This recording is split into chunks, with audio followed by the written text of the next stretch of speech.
Mangosuthu Buthelezi, the man who chose African wisdom over communist dogma. Mangosuthu Buthelezi was not just a politician, he was a custodian of African heritage. A man who understood that true leadership is not about ideology, but about binding people together like a well-built fire that warms, nourishes, and unites. He was ANC before he was IFP, but when he saw the creeping influence of communism eroding the core values of the African National Congress, ANC, he chose to walk his own path. That path led to the birth of the Inkatha Freedom Party, IFP, EOS, movement deeply entrenched in African traditions and values, a stark contrast to the foreign ideological forces that sought to turn the ANC into something unrecognizable.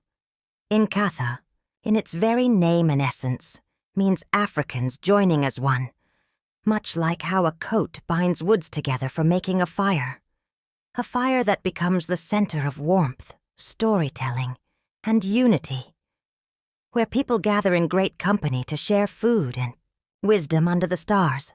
Buthelezi understood that African leadership was about community, tradition, and continuity, not about revolutionary destruction and class warfare.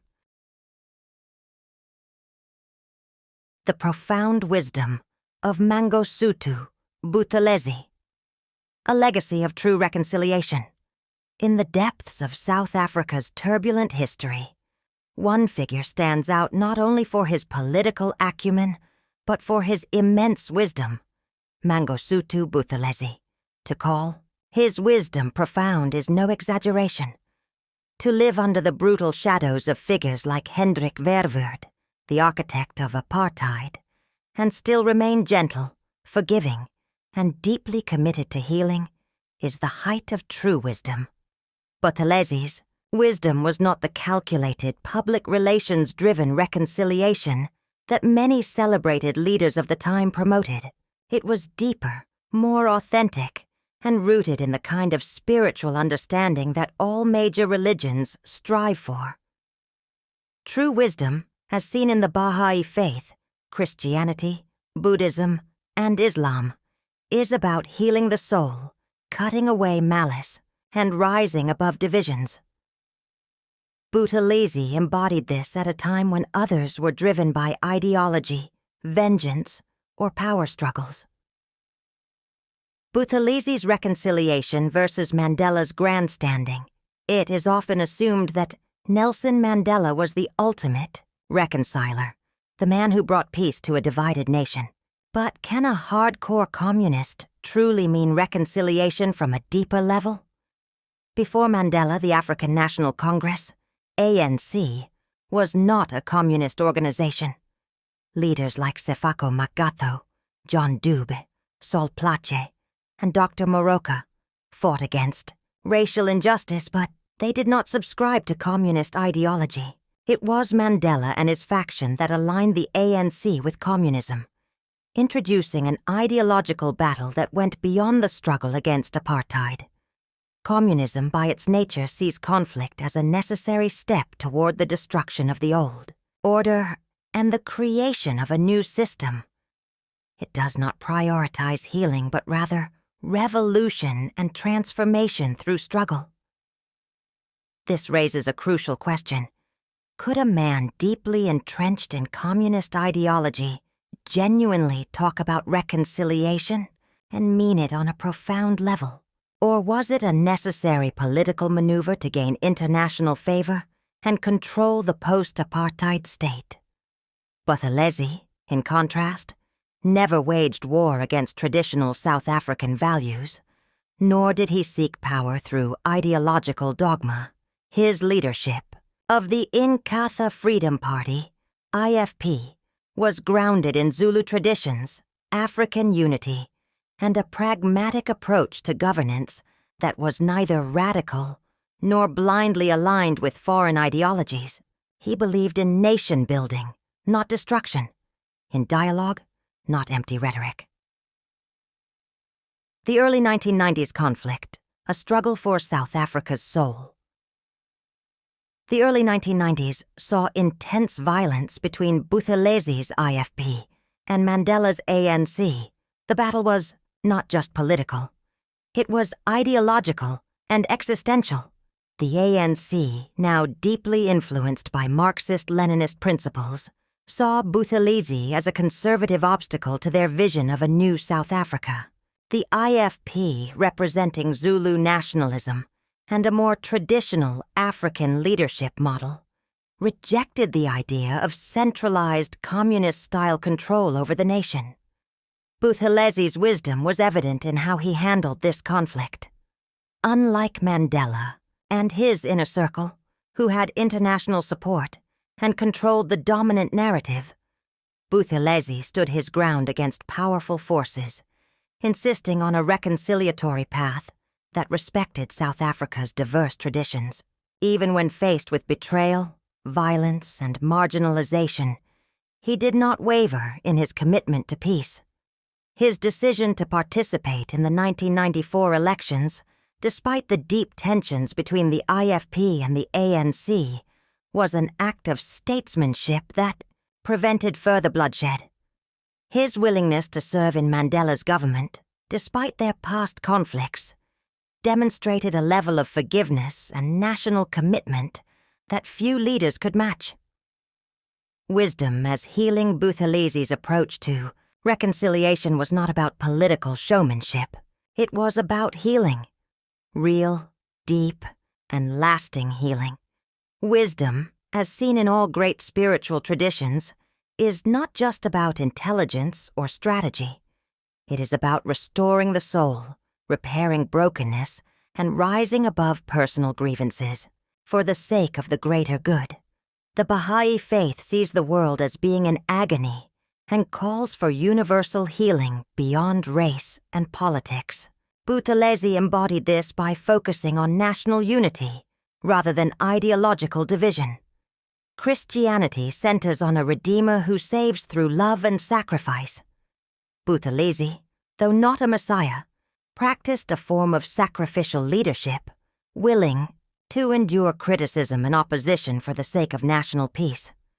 Buddhism teaches that meditation and self-discipline cut away malice and hatred, leading to enlightenment. Buthelezi's restraint in the face of provocation and his focus on the long-term stability of South Africa reflected this wisdom.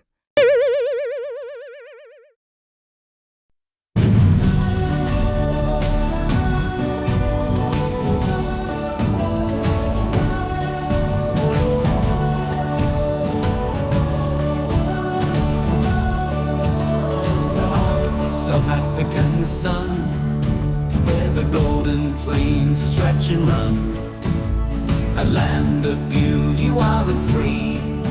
The savannah sings its melody, from the rolling hills to the endless sky. The whispers of nature, oh, they fly high. Peruse embrace a canvas so wide. In this land we take pride. South Africa, land of the savannah, with dreams that shine like the morning panorama. From the Karoo's heart to the Western Cape, every corner's a story, every moment escape. Cacti reaching for the sunlit glow, where the desert blooms and the rivers flow. Lil Karoo, a jewel of the West, in this ruggedness we find our rest. The colors of dusk paint the sky, as the animals roam and the eagles eagles fly in the stillness of night, under stars so bright. The spirit of Karoo, it feels so right. South Africa, land of the savannah, with dreams that shine like the morning panorama.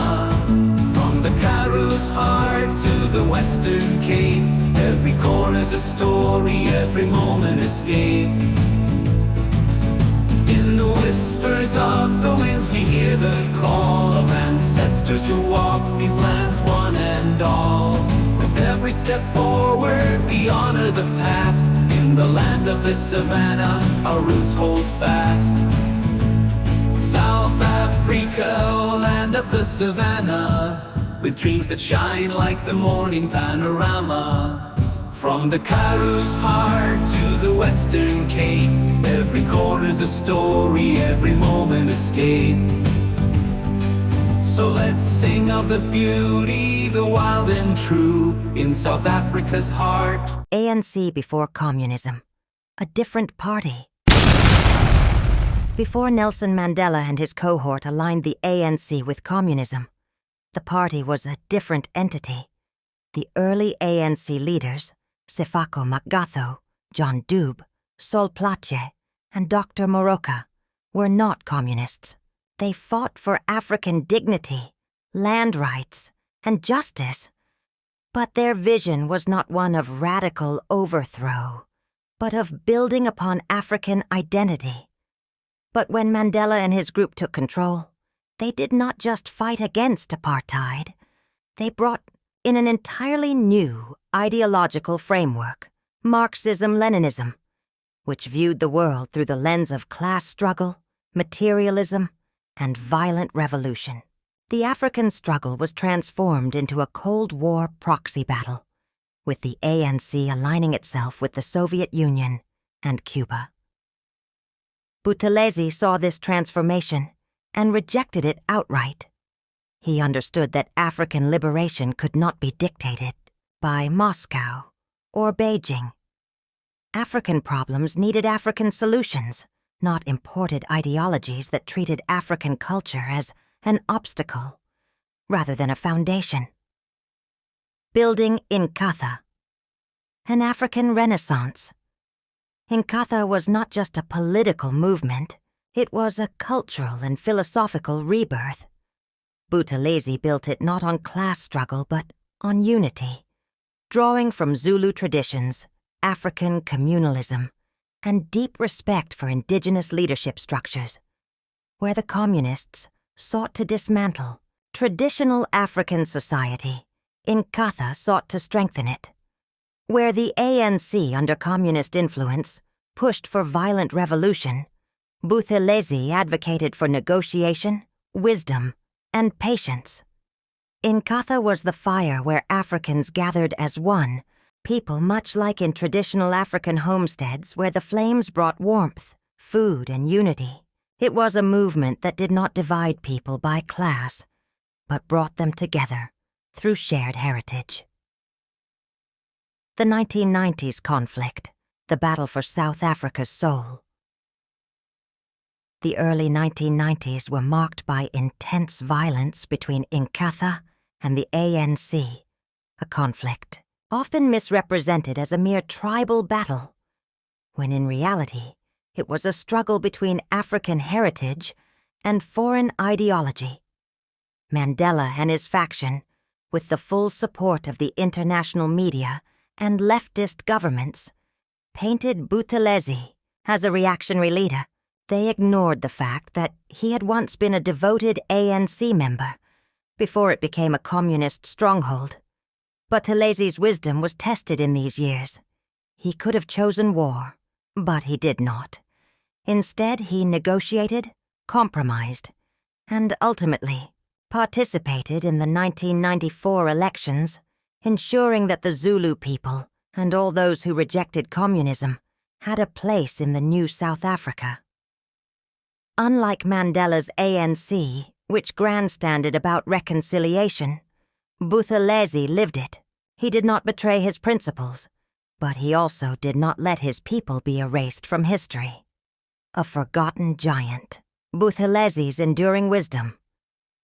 Today, history tends to focus on those who had the loudest voices, not those with the deepest wisdom. Buthelezi's name may not be sung as loudly in global media as Mandela's, but his impact remains profound. His legacy is not one of imported ideologies, but of African unity. He did not see liberation as the destruction of the past, but as the strengthening of African traditions in a modern world. If South Africa had followed Buthelezi's vision, it would be a nation rooted in African identity and wisdom, not just another battleground for ideological experiments. He was a true elder of the land, one who understood that true leadership is about binding people together, just as firewood is bound to create warmth and unity. Mangosuthu Buthelezi was not just a politician. He was a firemaker, a healer, a wise man who saw beyond ideology and into the soul of a people. Despite his immense contributions, Buthelezi's wisdom is often overlooked in mainstream historical narratives. Unlike Mandela, he was not glorified by the global media. Unlike the ANC, he did not have the same access to international political machinery. Yet his impact was profound. South Africa today stands as a fragile democracy, still wrestling with many of the same challenges of the past. The ideological battles of the 1990s have left scars that have not yet healed. Had Buthelezi's wisdom been fully embraced, South Africa might have taken a different path, one rooted in genuine reconciliation, not just the appearance of it. Mangosuthu Buthelezi was not merely a politician. He was a sage, a peacemaker, and a leader whose wisdom will be remembered not for grandstanding but for its authenticity. His legacy challenges us to rethink what true reconciliation means, not as a political tool but as a deep, spiritual and healing force that transcends ideology and division.